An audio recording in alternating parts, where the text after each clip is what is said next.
Tutong. Jukot. Sinangag.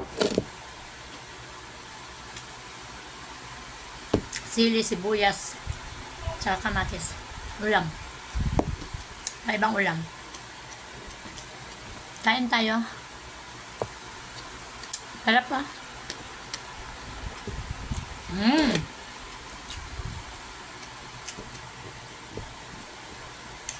Dali.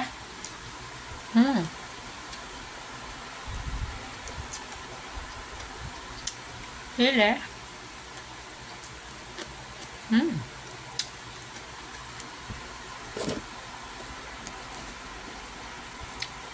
Kamatis.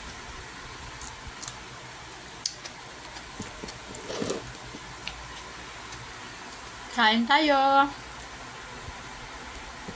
Sarap. Alam niyo mga kapag-technique sa tutong, pag hindi na kasi mayroon taong hindi kumakain ng tutong. Para sa akin kasi, lumaki ako ng hirap, yung tutong mahalaga pa rin sa akin.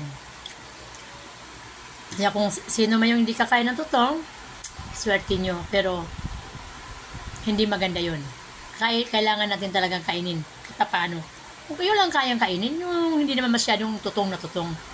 Mild lang. Kung kaya pang gawa ng paraan. Naman ko ng paraan, yan o, mga tutong. Ginisa ko. Wala nang bawang, wala nang kung anumang ricados. Mantika lang. Lagyan mo na ng konting asin.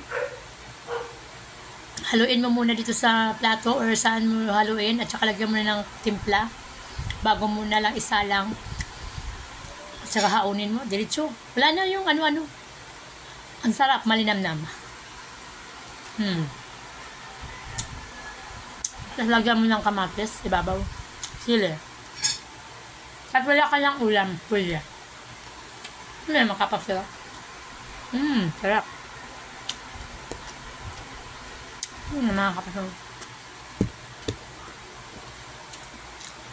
Ito lang ang pag-asa ko mga kapagsiw.